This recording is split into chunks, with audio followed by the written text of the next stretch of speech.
The hallway was linoleum, beige, and 40 years past its last renovation.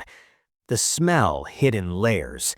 Cheap bleach first, boiled cabbage under it, something else under that I didn't want to identify. A fluorescent light flickered over the nurse's station. Nobody was at the nurse's station. A television bolted to the wall played a game show at full volume for a room of people who weren't watching it. I found my father at the end of the hall, 70 years old, 41 years at the same machine shop, paid off his house, paid for my degree, never asked anyone for anything. He was sitting on a plastic chair against the wall, not in a room, in the hallway. His cardigan was buttoned wrong, which he would never do, which meant his right hand had a bad day, and no one had helped him. On his lap, he held a black trash bag with everything he owned shoved inside it. He saw me and tried to smile. He said, "There he is," like I was picking him up from the airport, like this was fine. I smiled back, and in that exact second, somewhere behind the smile, my marriage ended. Quietly, completely, paperwork pending. My dad had a mild stroke in March. Minor deficits, the doctor said. Slight weakness in the right hand.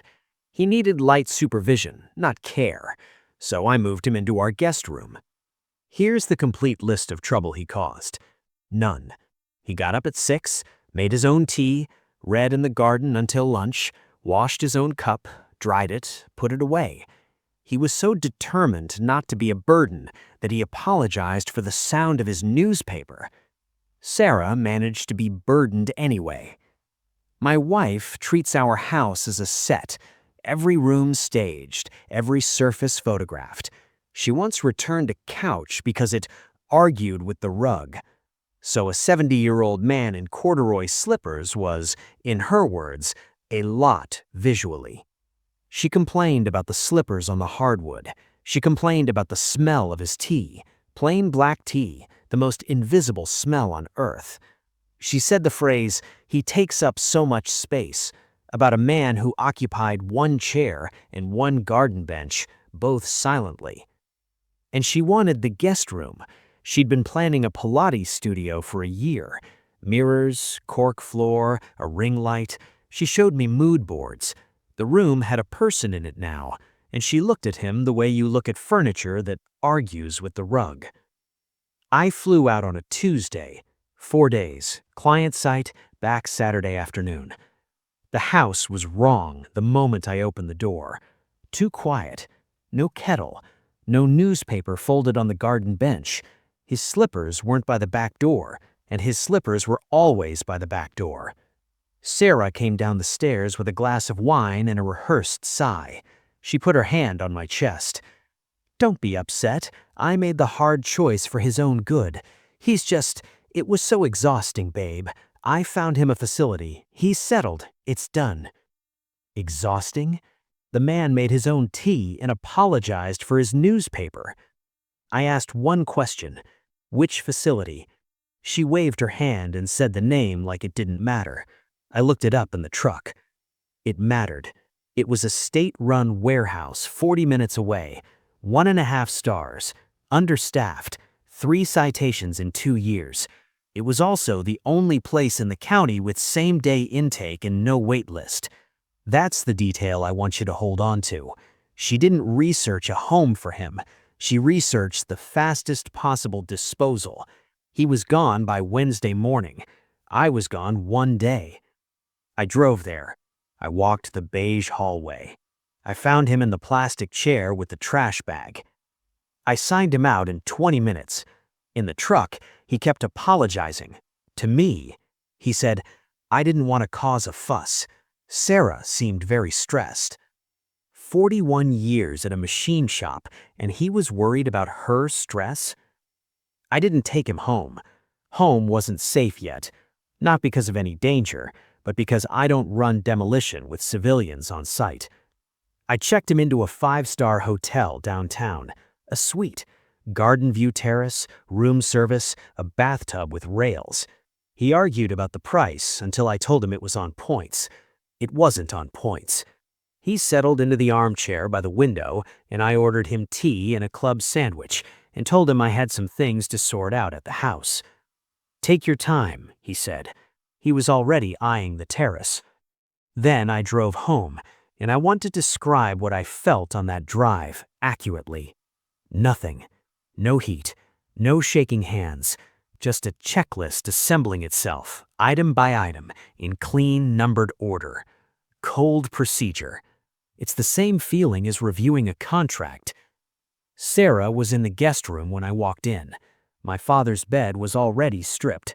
She stood in the middle of the room with a measuring tape and paint swatches fanned out in her hand, measuring for the wall where his bookshelf had been, measuring for mirrors.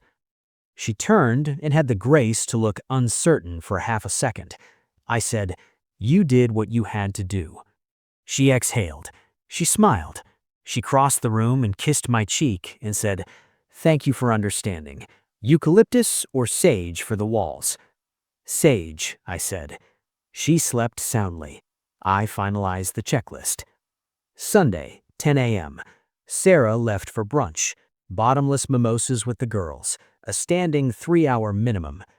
The locksmith arrived at 10:20. Front door, back door, garage keypad. Done by 11. Then I packed, and I want to be precise with the method because the method was the message. No suitcases. She owned a matched set of designer luggage and it stayed in the closet. I used cheap black contractor bags, the same bag she'd shoved my father's cardigans into. Her dresses went in the bags, the shoes, pair by pair, the skincare shelf, the ring light, the mood boards. I wasn't rough. Nothing broke. I folded, I wrapped, I tied. 14 bags, her entire footprint in the house, condensed and portable, exactly as portable as she made a 70-year-old man. I called the bank about the credit cards, the ones on my accounts, the ones I paid.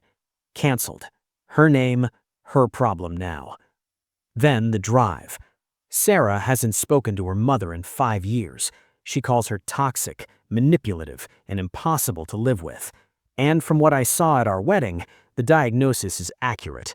It's the one judgment of Sarah's I've never disputed. Which is why I stacked all 14 bags on that woman's porch, neatly, in rows. If trash bags are good enough for family, family can receive them. I rang the doorbell and left before it opened. The call came at 2:40. I was in the garden. I let it ring twice. Screaming. Her key, the locks, her cards denied at brunch, in front of the girls, which I will admit I didn't schedule but didn't mind. I waited for the pause and told her the address where her belongings were. There was a silence while she processed which address it was. Then she delivered it, the sentence she'd been building towards all along.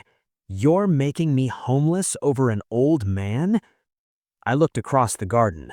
My father was back in his chair by the roses, tea steaming, newspaper folded to the crossword, slippers by the back door where they belong.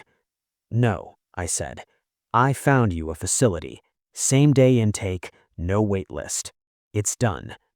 I hung up and blocked the number. Dad looked up from the crossword. He asked if everything was all right. I said everything was sorted. He nodded and asked for a 7-letter word for getting what you deserve. I told him I could think of one. The kettle clicked in the kitchen. The house was quiet. The right kind of quiet.